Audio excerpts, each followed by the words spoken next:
हुण अज असीं शुरू करांगे लाइट रिएक्शन दा opposite part dark reaction. Light reaction दे अंदर असीं ATP और NADPH दी प्रोडक्शन सीख चुके हैं। NADPH भी बना चुके हैं जिहड़ा कि रिड्यूसिंग एजेंट है, और ATP भी बना चुके हैं जो कि energy currency of the cell है। ये सारा कुछ प्रोडक्शन हो चुका है कदों? लाइट फेस दे अंदर। लाइट फेस समझ चुके हैं ना कल। हुण असीं अज डार्क फेस समझांगे। डार्क फेस इस वक्त स्टार्ट हो गया होगा जिस वक्त अपनी क्लास स्टार्ट होती है। ठीक है, चलो शुरू करते हैं, समझते हैं इस वक्त प्लांट बाहर की कर रहे हैं। ठीक है, देखो in the dark phase carbon dioxide is reduced to glucose by the means of ATP and reducing power NADPH during the light reaction. देख शक्तिमान की है, कहता यह हाले रिएक्शन लिखी पी है, अज आप कवर करांगे, इनू हाले ध्यान ना देना, मैं पहले ही लिख के रखी पी, हाले उरे ध्यान दिओ इस बॉक्स के उपर। कहता देखो तुसी दिन के टाइम ते ATP बनाया, ठीक है, ATP बना चुके हैं ना। जिन्होंने ये नहीं पता ATP किवें बनाना है, पहला इस तो पहले वाला लैक्चर सारा सुन लन। मन्ना तो तू भी, तेरे लिए बोल रहे, ठीक है। ये देख कल असी इस तो पहला ATP और NADPH बना चुके हैं। हुण की करांगे, जिहड़ी ATP और NADPH बनाई है इसकी मदद दे नाल कार्बन डाइऑक्साइड नू ग्लूकोज दे विच कन्वर्ट कर देंगे। ठीक है, ये ATP और NADPH की मदद दे नाल कार्बन डाइऑक्साइड नू किदे अंदर कन्वर्ट करना है? ग्लूकोज दे अंदर। पहली लाइन च बुक ने इन्ना ही बोलिया, मैं एक बार दोबारा डिक्टेट कर देना, मेरे नाल पढ़ो। In the dark phase, book च पढ़, in the dark phase carbon dioxide reduces to glucose. आ देखो carbon dioxide reduces to glucose by the means of ये दो चीज़ों की मदद दे नाल कार्बन डाइऑक्साइड चेंज होगी किदे अंदर? ग्लूकोज दे अंदर। For dark reaction there is no need of light, hence इस कारण इसनू dark reaction बोलिया गया। ठीक है, this process occur in the stroma of the chloroplast। Stroma पता है ना, वो जेड़ा ग्राउंड सबसटेंस हुंदा है, डॉट्स पाई हुई हैं, लैक्चर 1 च तुहानू दिखाया सी। हुण इस दौरान होर कोई की चीज़ां हो रही ने वो समझांगे। ये तो एक छोटी जी चीज़ सी जिहड़ी इन्होंने दिखाती है, समझ आ गया तुहानू पूरा? चलो अगे पढ़ो। Fixation of carbon dioxide, reduction of carbon dioxide to glucose. हुण असीं समझांगे मन्नत, जिहड़ा कार्बन डाइऑक्साइड तुसीं प्लांट नूं दित्ता सीगा, वो कार्बन डाइऑक्साइड नूं प्लांट ग्लूकोज दे अंदर किवें कन्वर्ट करता है। थोड़ा बोर जा टॉपिक है, ध्यान नाल समझना। ठीक है, कुछ चीज़ां वर्ड्स ऐसे ने उन्हां नूं क्रैम करना पेगा। ठीक है, कोई चीज़ ना समझ आए तो पूछ लेना। देखो in this process carbon dioxide is reduce का मतलब होता है चेंज कर देना। आ देखो लिखा होया बुक ने भी, फिक्स टू ग्लूकोज। ग्लूकोज नूं किवें लिखते हैं कहनी C6H12O6। कार्बन डाइऑक्साइड नूं इस फॉर्म च चेंज कर दो। आ जाएंगे मोलिक्यूल इन्हां द्वारा। ठीक है, the energy required for this process is provided by the ATP also produced in the light reaction. एक कह रहे हैं कार्बन डाइऑक्साइड नूं ग्लूकोज दे अंदर कन्वर्ट करन लई जिहड़ी एनर्जी चाहिए है, वो एनर्जी ATP दा मॉलिक्यूल प्रोवाइड कर देगा, जो प्लांट ने डे टाइम ते बना के पहला ही रखा होया है। अगे पढ़ते हैं। This synthesis occur in the number of step each catalysed by the specific enzyme. कहता हिमांश सुपने लेने बंद कर, इधर देख। कहता ये जिहड़ा प्रोसैस है कार्बन डाइऑक्साइड तो ग्लूकोज दे विच चेंज करना, ये कहता एक सिंगल स्टैप की स्टोरी नहीं है, ये काफ़ी सारे स्टैप्स इनवॉल्व होंदे ने और हर स्टैप दे विच बहुत सारे एंजाइम्स पार्टिसिपेट करते हैं। अगे पढ़ो। In this process carbon dioxide enter into a cycle of reactions. देखो ने रिएक्शंस बोलिया मतलब बहुत सारे स्टैप्स इनवॉल्व ने कार्बन डाइऑक्साइड नूं ग्लूकोज दे विच कन्वर्ट करन दे। ये नहीं है भी बटन दब्बिया और कार्बन डाइऑक्साइड कन्वर्ट होगी ग्लूकोज। काफ़ी सारियां रिएक्शंस इनवॉल्व ने। In this process, carbon dioxide enter into a cycle of reaction starting with ribulose biphosphate, इन जिसनों आपां RUBP शॉर्ट फॉर्म च लिखते हैं, स्टार्टिंग दे विच यह है। At the end of the cycle of glucose is synthesized and ribo biphosphate is regenerated. तो कहता देखो शुरू दे विच असी इसका इस्तेमाल किया, मतलब ये रिएक्शन दे विच तुहानू जरूर पार्टिसिपेट हुंदा होया दिख रहा, पर यह इंजाइम है। इंजाइम एक तरह के कैटलिस्ट होंदे ने जिहड़े रिएक्शन च पार्टिसिपेट करते हैं, रिएक्शन नू मदद करते हैं अगे लेके जाण वास्ते, पर रिएक्शन दे विच कोई छेड़खानी नहीं करते। जिवें दा सीगा एज इट इज इत्थे आ गया बाहर, ये कोई तुहाडे प्रोडक्ट दे विच कोई छेड़खानी नहीं करेगा। ठीक है, देखो फिर अगे दो साइंटिस्ट का नाम लिखा होया जिन्हों ने ये रिएक्शन नू तुहानू लर्न करन वास्ते दित्ती है। तुसी गालां कड्ढनियां चाहते हो तो कड्ढ सकते हो। नाम की है? मेलविन कैल्विन ते एंडी बेंसन, इहदा तो नाम ही इहो जिहा। Discovered this cycle is also called Calvin Benson cycle. ठीक है, द ओवरऑल रिएक्शन ये देखो मेन चीज यही है, ये जेड़ा RUBP है ये मेन इंजाइम है तुहाडा। ठीक है, कार्बन डाइऑक्साइड ते ATP की मदद दे नाल ते NADPH की मदद दे नाल ते ये तुहानू पता है ना वाटर की हाइड्रोलाइसिस, ये सारिया चीज़ां मिक्सी च बीट करन लगे आपां। कार्बन डाइऑक्साइड ये डे टाइम ते बने, ये भी डे टाइम ते बने, ये लाइट की मदद दे नाल वाटर नू तोड़िया सी उहदे चों बनिया है ना, पता है ना। ये सारिया चीज़ां नू RUBP मिक्स करन च मदद करदा है। मिक्स करेगा तो की बनेगा? ग्लूकोस, ATP कन्वर्ट हो जाएगा ADP के अंदर, फॉस्फेट का मॉलिक्यूल बाहर कढ़ता, NADP देख NADPH दोबारा NADP च कन्वर्ट हो गया तो वाटर बन गया। मेन चीज की सी ये समझना सी आपां इस ग्लूकोस बना लिया।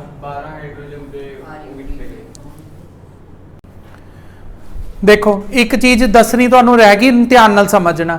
इस रिएक्शन का नाम चाहे डार्क रिएक्शन है, ठीक है शक्तिमान। डार्क रिएक्शन का मतलब ये नहीं है भी ये रात नू होएगा। डार्क रिएक्शन का मतलब है भी यह हर टाइम हो सकता है, इसनू लाइट की कोई नीड नहीं है, चलेगा ये 24 आवर्स, ये प्रोसैस हमेशा चलता रहता है। अगर ATP और NADPH हैगी है तो उसी टाइम स्टार्ट हो जाएगा। बस ये रिएक्शन च किते भी लाइट की जरूरत नहीं पैंदी, इस कारण इसका नाम डार्क रिएक्शन रखा हुआ है। बुक वाले भी लिखते हैं, तुसी ध्यान नाल सुनो। देख ये लिख रहा है dark reaction does not means it take place at night और इन डार्कनेस। इसका मतलब ये नहीं है भी रात नू या डार्कनेस च होएगा। इसका मतलब है इस रिएक्शन नू स्टार्ट करन वास्ते लाइट की कोई जरूरत नहीं है, इस कारण डार्क रिएक्शन बोलते हैं। Light and dark reaction occur almost simultaneously. Light and dark reaction चलदियां रहंदियां ने। हुण लाइट रिएक्शन तो पक्का ही हो तो दिन च ही होएगी क्योंकि लाइट उदों ही होंदी है। डार्क रिएक्शन हमेशा चलती रहती है, लेकिन जदों लाइट रिएक्शन चल रही है डार्क भी उस टाइम ते चल रही होएगी साइमल्टेनियसली। ये एनर्जी बना के इनू दे दिंदा है, ये कार्बन डाइऑक्साइड ग्लूकोज कन्वर्ट करता रहता है। The time gap between the two is less than 1000 of a second. एक सैकेंड दे 1000 पार्ट तक जिन्ना डिफरेंस क्रिएट होंदा होएगा, मतलब इन्नी जल्दी एनर्जी बन जाती है, इन्नी जल्दी ये कार्बन डाइऑक्साइड नू ग्लूकोज कन्वर्ट भी कर देंगे ने। आ गया समझ? ठीक है, अगे पढ़ते हैं हुण पॉलीमराइजेशन। चलो देखो फॉर्मेशन ऑफ स्टार्च। स्टार्च देख लो पहला तो की हुंदा है। हुण तक आप पिछली डार्क रिएक्शन दे विच ग्लूकोज बना लिया सीगा ना। ग्लूकोज तो इंस्टेंट फूड है। हुण सारा दा जिन इन्ना काफ़ी सारा ग्लूकोज बना लेंदे ने अपने कोल। हुण जिवें आपां बाजार गए, आपां की कहंदे पूरे महीने का राशन खरीद के ले आए, वो एक दिन च थोड़ी ना खा लांगे। सारा स्टोर रूम चाले स्टोर करके रख लिया ना आपां ने, स्टोर्ड फूड। एवें ही प्लांट की करता है, ग्लूकोज तो काफ़ी सारा बना लेंदा है, लेकिन उन्होंने अपने को स्टोर करके रख लेंदा है। वो स्टोर किए हुए फूड नू की बोलते हैं आपां? स्टार्च। चलो देखो हुण स्टार्च किवें बनाना है। ग्लूकोज दे छोटे छोटे पार्टिकल्स नू मिला के स्टार्च बनता है, इनू बोलते हैं पॉलीमराइजेशन।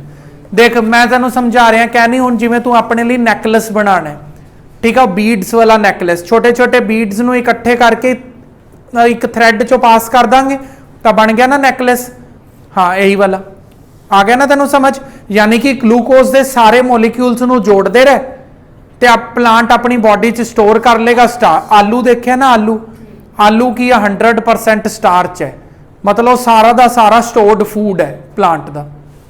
चलो पढ़ते हैं। हाँ देखो उन्होंने स्टोर किया हुआ खाना पाप है ना ये।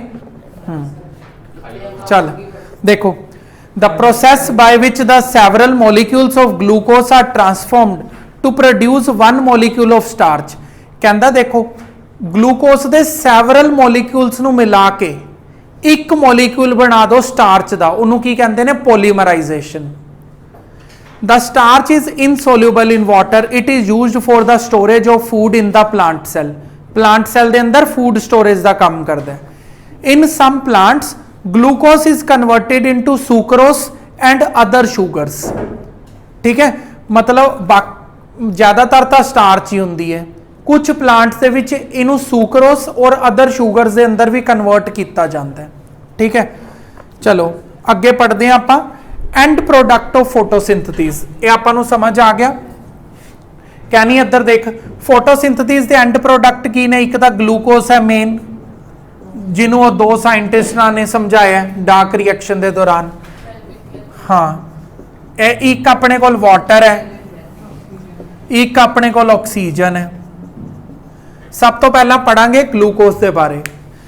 सम of the glucose produced during the photosynthesis is oxidised immediately for the release of energy. ठीक है, जिमें मतलब की कहते बहुत ज़्यादा भुख लगी हुई है, इन्नी ज़्यादा भुख लगी हुई है भी बैठ के कुछ समझण भी नहीं हो रहा।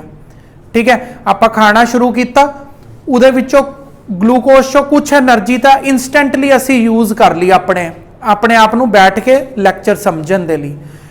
बाकी जिहड़ा फालतू फूड खाया उन्होंने साडी बॉडी भी स्टोर कर लैंदी है। एनीमल दी बॉडी भी फूड नूं स्टोर करती है, लेकिन उसका नाम ग्लाइकोजन हुंदा है। प्लांट दी बॉडी भी फूड नूं स्टोर करती है, लेकिन उसका नाम स्टार्च हुंदा है। ठीक है, जरूरी नहीं है फैट के अंदर, glycogen is not a fat. चलो देखो, rest of the glucose is converted into starch. थोड़ा बहुता ग्लूकोज वो अपनी इंस्टेंट एनर्जी वास्ते यूज कर लेंदे ने, बाकी ग्लूकोज नूं कन्वर्ट कर देंदे ने किहदी फॉर्म च, स्टार्च दी फॉर्म च। It is also transport to non photosynthetic cells in the form of sucrose. हुण तरुण प्लांट दे अंदर कुछ पार्ट ऐसे भी ने जिहड़े फोटोसिंथेसिस कदी नहीं परफॉर्म कर पाते। नॉन फोटोसिंथेटिक पार्ट ने जिहड़े, उन्होंने भी तो फूड चाहिए ना, वो भी तो जिंदा रहने का हक समझते हैं। तो जिहड़ा की कहते सुक्रोस बनाया स्टोर्ड फूड, ये उन्होंने दे दिता जाता है, लो तुसी भी खुश रह जाओ। आ गया समझ। फिर अगे water, water produced during the photosynthesis is reutilised for the continuity. कहता जिहड़ा वाटर प्रोड्यूस किया है वो तो फोटोसिंथेसिस वास्ते चाहिए ही होंदा है, कहता इनू तो प्लांट रीयूटिलाइज ही कर लेगा। ऑक्सीजन, ऑक्सीजन नू भी प्लांट यूटिलाइज कर लेंदा, तैनू नहीं देगा, तैनू पता है ना केड़ा ऑक्सीजन मिलेगा। हाँ ठीक है, तैनू भी वही वाली ऑक्सीजन मिलेगी जिहड़ी वाटर की फोटोलाइसिस तो निकल रही है। ये वाली ऑक्सीजन उन्हों का मन करेगा दे देंगे, नहीं करेगा तो नहीं देंगे। आ गया समझ। चलो अगे देखो, major portion of it release to the atmosphere through the leaf surface. कुछ यूज कर लेंदे ने और कुछ लीफ के सरफेस तो बाहर भी निकाल के देंदे ने, ऐसा नहीं है भी कदी नहीं देंगे। Specially through the stomata, stomata के सरफेस तो ऑक्सीजन बाहर भी आती है। Oxygen release with the help of the maintain the air composition constant. है तो बच्चों की गल्लां ने, ठीक है, कार्बन डाइऑक्साइड लई ऑक्सीजन बाहर निकाली। ऑक्सीजन नूं कहंदा प्लांट ते दूजे एनीमल भी यूज करते हैं। हुण दिव्यम है अपना, ऑक्सीजन नूं किस वास्ते यूज करता होएगा? अग जलाने लई, अग बुझाने लई, खाना बचा, रेस्पिरेशन दे लई। ठीक है, it means respiration and photosynthetic are antagonistic to each other. Antagonistic की हुंदा है, ये एक दूजे के ओपोजिट ने। जिवें कि रेस्पिरेशन करनी है दिव्यम ने, फूड तो खा लिया, हुण उस फूड नूं तोड़ के उहदे चों एनर्जी भी तो निकालनी है। और फूड टुटेगा किस दी मदद दे नाल? ऑक्सीजन नहीं देंगी तो टुटेगा ही नहीं। आ गया समझ। तो फोटोसिंथेसिस ने ऑक्सीजन दिती, रेस्पिरेशन ने ऑक्सीजन यूज कर ली, ठीक है। फोटोसिंथेसिस कार्बन डाइऑक्साइड यूज कर दी है, रेस्पिरेशन ऑक्सीजन यूज कर दिया, इसलिए बोलते हैं भी ये दोनों रिएक्शन एक दूसरे दे की ने ऑपोजिट या antagonistic to each other. Price of photosynthesis, stomata are primarily meant for the diffusion of carbon dioxide which are used for the photosynthesis. देख शक्तिमान मोरी गल ध्यान नाल सुनी, कहंदा जेड़े प्लांट दे विच स्टोमेटा लगवा के दिते ने, इधर देख मन्नत मेरे वाल, जेड़े प्लांट दी लीफ दे उपर स्टोमेटा लगे हुए ने, वो क्यों लगे हुए ने, ताकि जेड़ी कार्बन डाइऑक्साइड है उन्होंने अंदर भेजा जा सके और ऑक्सीजन बाहर भेजी जा सके, गैसेस एक्सचेंज किया जा सके। पर इदा प्लांट दे कुछ पार्ट ने जेड़े गलत इस्तेमाल कर लेंदे ने, जिवें ही स्टोमेटा ओपन हुंदा वाटर भी एक्सचेंज कर दिंदे ने, प्लांट नूं वाटर दी नीड हुंदी है तो वाटर बाहर चले जाता है। हुण फोटोसिंथेसिस करन लई तां स्टोमेटा खोलना पएगा, अगर बाय चांस प्लांट दे अंदर वाटर की कमी हुई पई है तो वाटर बाहर भज जाता है।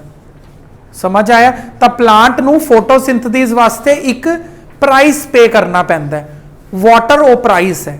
मतलब अपना स्टोमेटा खोलते हैं जदों गैस एक्सचेंज करन लई, वाट एनी प्रीशियस आइटम जिहड़ी कि वाटर है वो बाहर चली जाती है। समझ गए? हाँ। So we say that plant have to pay a price in the form of transpiration। ਤਾਂ ट्रांसपीरेशन ਦੀ फॉर्म ਦੇ ਵਿੱਚ प्लांट ਨੂੰ ਇੱਕ प्राइस पे करना ਪੈਂਦਾ अगर ਉਹ फोटोसिंथेसिस करना ਚਾਹੁੰਦੇ ਨੇ। ठीक है, इस तो बाद ਆਪਾਂ ਕੱਲ स्टडी ਕਰਦੇ ਹਾਂ। ਅੱਜ ਆਪਣਾ मैथ ਦਾ ਟੈਸਟ है, ਉਹ चलते हैं।